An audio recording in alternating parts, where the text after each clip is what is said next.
Bonjour à toutes et à tous et bienvenue dans notre émission spéciale de ce premier congrès de génétique organisé par la Société marocaine de génétique médicale. Nous avons l'honneur de recevoir aujourd'hui une sommité de la génétique française, le professeur Stanislas Lyonnais. Professeur, bonjour. Bonjour Nassim. Et merci d'être avec nous. Vous êtes professeur de génétique à Paris, Paris-Descartes, généticien à l'hôpital Necker. Mais vous êtes surtout connu pour avoir été le directeur de l'Institut Imagine pendant 8 ans et pour avoir fondé un laboratoire pionnier sur la génétique des malformations. Pour commencer, vous avez vu ce domaine exploser dans le monde et bien sûr en France. Si vous deviez choisir une seule chose, quelle a été la plus grande révolution technologique conceptuelle dans votre capacité à comprendre l'origine génétique des maladies rares depuis le début de votre carrière? C'est une question difficile. Je crois que j'aurais pas tellement envie de vous parler de technologie parce qu'il y a eu une telle des déferlantes comme des vagues. Le séquençage Sanger et puis la méthode PCR et puis les analyses de structure du génome et puis maintenant les marques chromatiniennes et ça ne s'arrêtera pas. Et à chaque fois, cette vague apporte des découvertes nouvelles, tellement la génétique est tributaire de la technologie. Donc c'est peut-être pas la technologie que je retiendrai comme le fait le plus important. Pour moi, et vous parliez de la direction d'Imagine pendant 9 ans, c'est peut-être le fait que ce que vous vivez actuellement au Maroc, nous l'avons vécu en France il y a quelques années, c'est la fédération. La fédération de toutes les forces, de toute nature, qui vont se liguer pour combattre les maladies génétiques. Et ça, c'est vraiment une révolution des années 80 jusqu'à maintenant, 40 ans, 45 ans, où on n'a plus peur de dire que c'est génétique et on n'a plus peur de dire on va essayer de traiter ces personnes. Ça, je crois que c'est un véritable bouleversement dans les pratiques médicales, dans les pratiques scientifiques. On n'a plus peur. Voilà, c'est ce que je retiendrai, c'est la disparition de la peur. Oui, je suis sûr que ça disparaît de plus en plus. Dans notre parcours en tant qu'étudiant en médecine au Maroc, la génétique devient un des piliers fondamentaux de notre formation. Nous parlons de maladies génétiques. Nous sommes introduits dans notre parcours à tout ce qui est thérapie génique et tout ce qui peut être ouvert dans le futur. D'ailleurs, lors de nos discussions avec nos profs, on nous dit toujours que la médecine que vous connaissez aujourd'hui, qu'on vous enseigne aujourd'hui, ça ne va plus exister et il y aura autre chose comme à leur époque, il y avait des choses, il n'y avait pas des choses et là ça change, il faut toujours être au courant.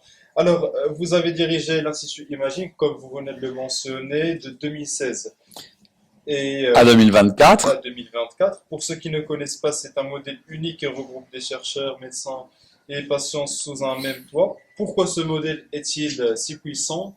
Et pour un enfant atteint de malformation, ça veut dire quoi? Ça apporte quoi? Alors c'est un modèle qui pour nous a changé aussi notre vie de médecin, de scientifique, pour nos étudiants. L'architecture a changé la vie. Un bâtiment magnifique signé par Jean Nouvel et Bernard Valleyrot, deux grands architectes français qui ont construit 20 000 mètres carrés en plein Paris, dans le campus Necker Enfants Malades, pour accueillir en même temps les malades et les familles atteintes de maladies génétiques, les chercheurs et les médecins qui s'en occupent, les associations de patients, les centres de référence, l'ensemble des partenaires sont sur la scène. C'est comme un jeu de théâtre. Tous les acteurs sont là. Avoir tous les acteurs dans la même unité de lieu change profondément les choses. C'est pas uniquement de la psychologie ou de la communication que les médecins voient les malades et les malades voient les chercheurs et les chercheurs voient les médecins. C'est pas uniquement ça. C'est véritablement un creuset qui a pour but que s'il y a des découvertes scientifiques, et il y a toujours des découvertes scientifiques, même si on ne se rend pas compte qu'elles peuvent être importantes, là, on doit se rendre compte qu'elles doivent avoir un impact sur les patients.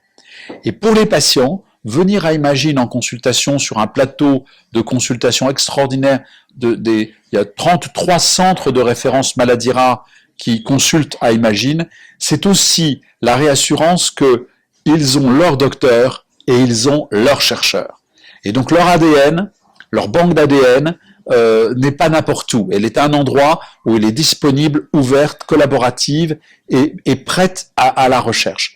Pour eux, c'est une grande confiance. J'ai vu des patients bouleversés du changement. Ils étaient toujours à Necker, mais tout d'un coup, ils ont consulté un endroit qui était vraiment différent. Ça, c'est, je crois, une dynamique très importante. Là, il y a un deuxième élément très convaincant pour ce modèle qui a été créé, quand même, il faut pas l'oublier, parce que, si j'ose dire, il est marocain, par le professeur Claude Grisselli, qui est le grand penseur, le grand visionnaire de cet institut. Il est français, bien sûr, mais il vit au Maroc, et vous savez, il est né au Maroc, et vous savez son amitié pour le Maroc. Il est à l'Académie des sciences et technologies, par exemple.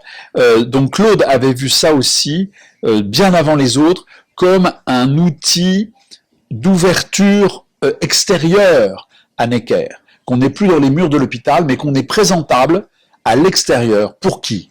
Pour l'industrie pharmaceutique, qui va avoir un seul guichet, une fondation unique, qui associe les partenaires publics, qui ne sont pas écartés, mais qui sont au même conseil d'administration que les personnalités qui ne sont du privé. Ce partenariat public-privé, cette architecture, cette ouverture d'un bâtiment de verre, boulevard du Montparnasse, est capable d'attirer des industries pharmaceutiques, petites ou grandes, et même de créer des industries nouvelles, des start-up. Et puis enfin, le dernier élément, c'est que cet ensemble-là est très convaincant pour quelque chose qu'on a pu développer à Imagine, qui est la philanthropie.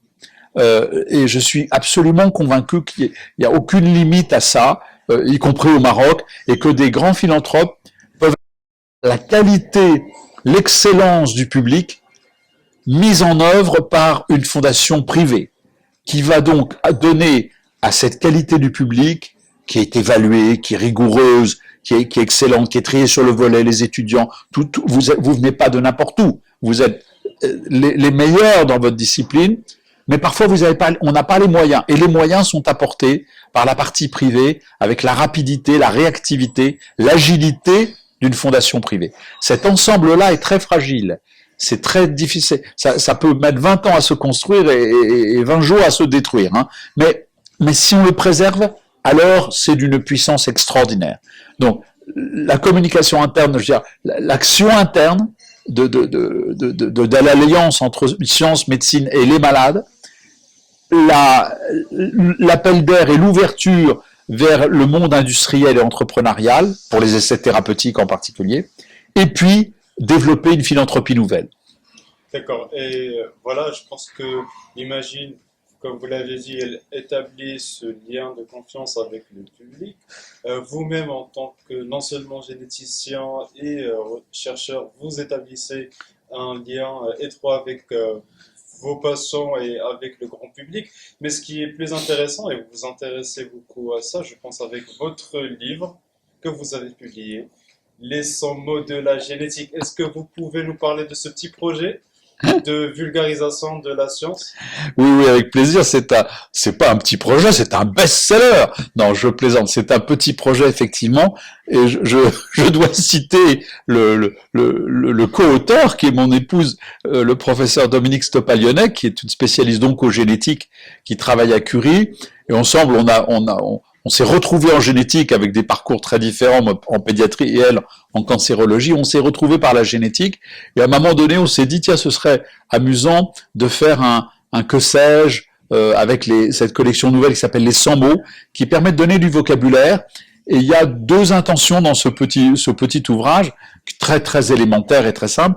Une intention pédagogique vis-à-vis des jeunes médecins, pharmaciens, scientifiques, futurs généticiens, de dire, tiens, voilà le vocabulaire courant, voilà ce dont on parle tous les jours dans les staffs, dans les salles de consultation, dans les salles d'hospitalisation, dans les staffs de laboratoire. Voilà les mots que l'on utilise. Ça, c'est le premier objectif. Et les étudiants en médecine ont la gentillesse de nous dire, c'est assez utile pour les examens parce qu'on a au moins quelques définitions, on a quelques mots-clés. Ça, c'est le premier objectif. Et le deuxième objectif, c'est vers le grand public.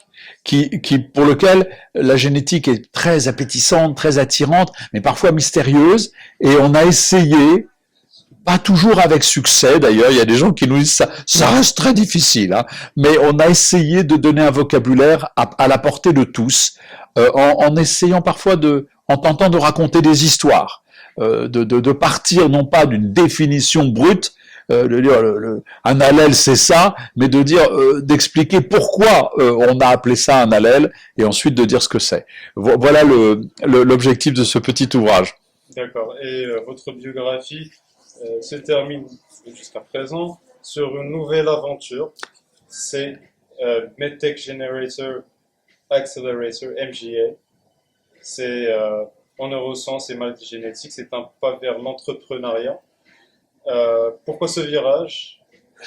Qu'est-ce qui manque aujourd'hui pour transformer une nouvelle découverte de laboratoire à quelque chose de concret? C'est tout je reviens, c'est tout le projet Imagine, de faire en sorte, premièrement, qu'une découverte ne soit pas juste publiée pour le bonheur de la science, c'est essentiel, et il faut le faire, mais puisse aussi être utile.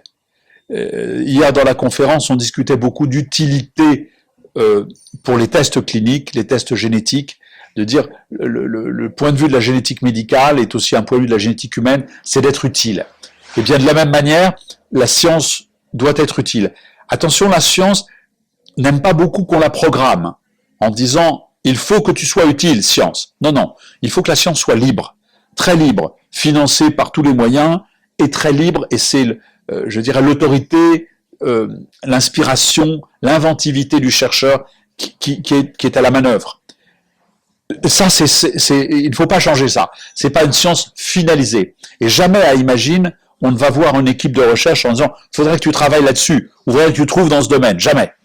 En revanche, ils trouvent et ils travaillent sur des sujets que nous devons regarder. Et l'élément clé de ce pivot, pour répondre à votre question un peu longuement, c'est un office, un bureau de l'innovation et de la valorisation qui est en proximité, qui est à Imagine, avec des personnes, des spécialistes des brevets, de la protection, de la licence, des partenariats industriels. Il y a un label autour de ça en France qui s'appelle les Instituts Carnot. On a pu faire en sorte que Imagine soit Institut Carnot, et c'est un label non pas du ministère de la Santé, non pas du ministère de la Recherche, mais du ministère de l'Industrie. Et c'est très intéressant parce que là, on est dans le monde économique pour dire il y a là du savoir, de la science qui peut avoir une valeur en termes d'économie, d'emploi, d'entrepreneuriat, de création et voire de souveraineté nationale.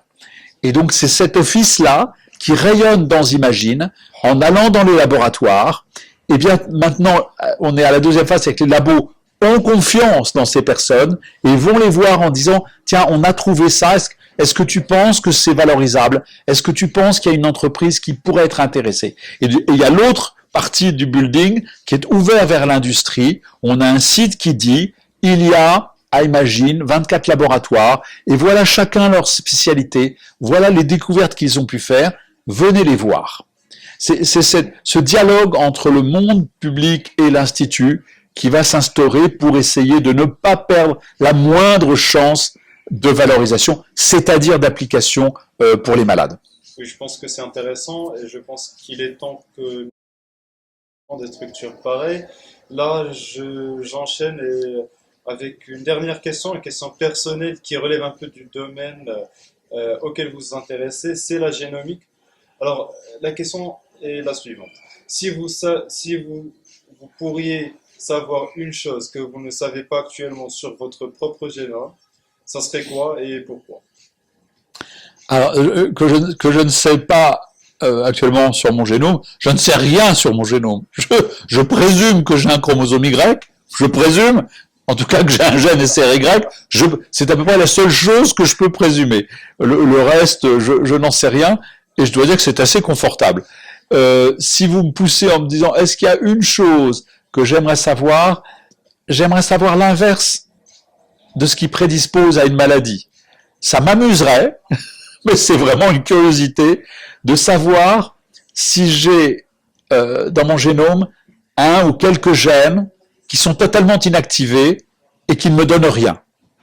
Autrement dit, si je suis un survivant de la génétique, parce que, je sais pas, j'ai une mutation, allez, on va dire DMD, et je n'ai pas de myopathie du chêne pour l'instant, etc. Et ça m'intéresserait pour le clin d'œil sur la non-pénétrance, et aussi peut-être pour dire, regardez un individu qui va très bien, alors qu'il a une mutation qui théoriquement aurait dû le tuer ou le rendre très malade.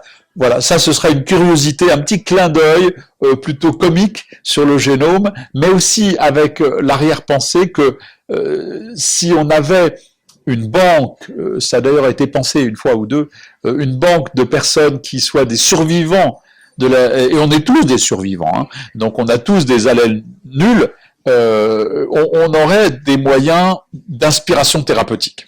Comprendre pourquoi ça marche alors que ça ne devrait pas marcher. Ça m'amuserait. Oui, c'est une réponse franchement qui est très originale. Je ne dois pas vous mentir, très amusante quand même. Et voilà, professeur Stanislas Lyonnais, merci pour votre temps. Merci à vous, Nassim.